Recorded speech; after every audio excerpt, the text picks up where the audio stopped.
Neuroscientists just discovered something that sounds impossible. Do this one thing for 21 days and anxiety literally cannot exist in your brain anymore. I'm talking about actual structural changes in your amygdala, the fear center of your brain, and the brain scans prove it. This isn't some woo-woo manifestation stuff or another breathing exercise your therapist taught you. This is hard neuroscience that rewires how your brain processes fear at the most fundamental level. Before I tell you what it is, you need to understand why nothing else has worked for you. Your amygdala is like a smoke detector in your brain. It's supposed to go off when there's actual danger, like a bear charging at you or a car swerving into your lane. But for most of us, that smoke detector has become so sensitive that it's screaming at you during a work presentation, when you're trying to fall asleep, or when someone takes 3 seconds too long to text you back. Your brain literally cannot tell the difference between a performance review and a physical threat to your life. Here's what most people don't know. Every time you respond to anxiety by avoiding something, distracting yourself, or seeking reassurance, you're actually teaching your amygdala that the threat was real. You're like a parent who rushes into their kid's room every time they cry, teaching them that nighttime is genuinely dangerous.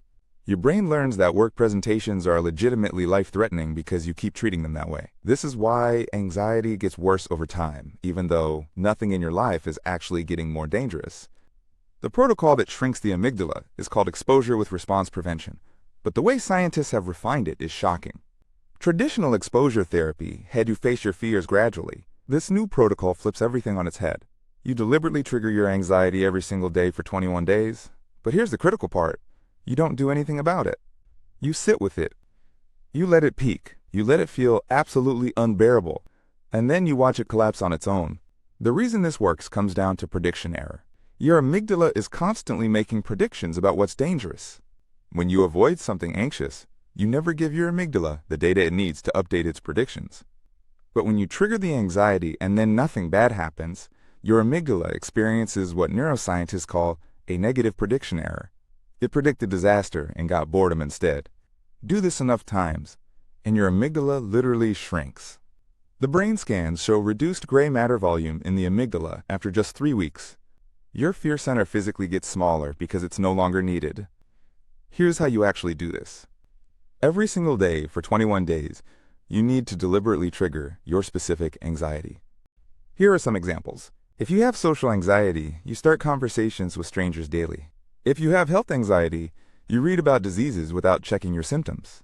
If you have perfectionism anxiety, you submit work that's intentionally imperfect. The key is that you have to feel the anxiety. You're not trying to calm yourself down. You're not doing breathing exercises. You're not journaling through it. You're literally just sitting there feeling terrible until your body gets bored of its own fear response.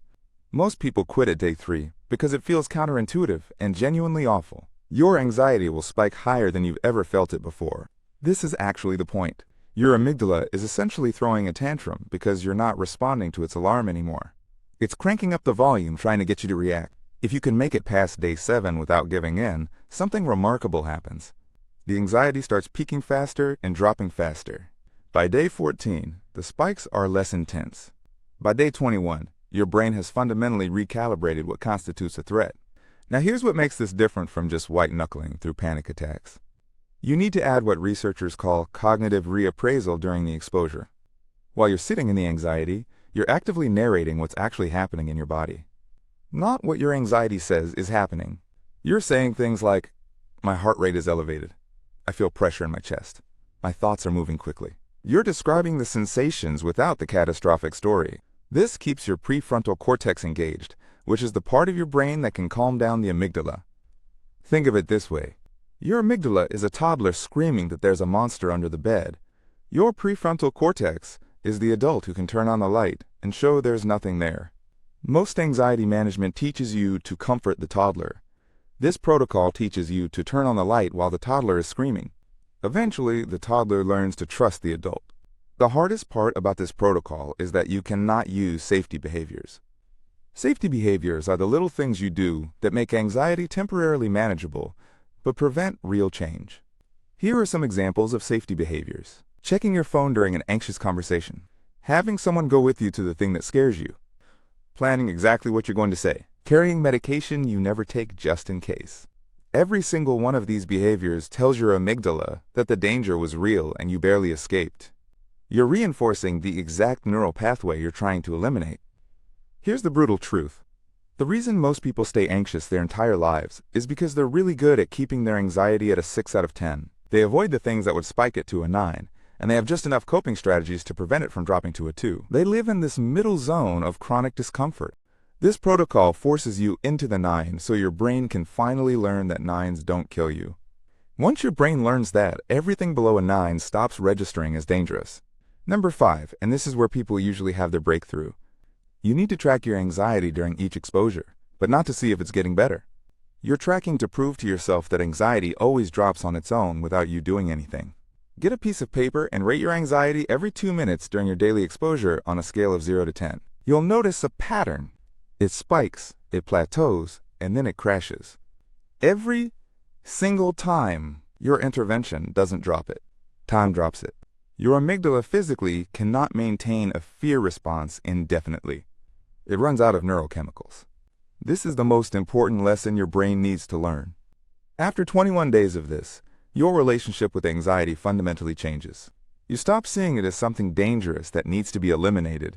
You start seeing it as an outdated alarm system that occasionally makes noise. The difference is massive. People who haven't done this work spend their lives running from anxiety. People who have done this work let it scream in the background while they do what matters. The anxiety might still show up, but it no longer has decision-making power in your life. Here's your protocol starting tomorrow. Here are the steps.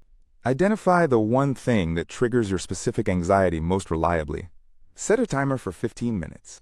Trigger that anxiety deliberately. Sit with it. Describe the physical sensations without the story. Rate it every 2 minutes. Watch it collapse.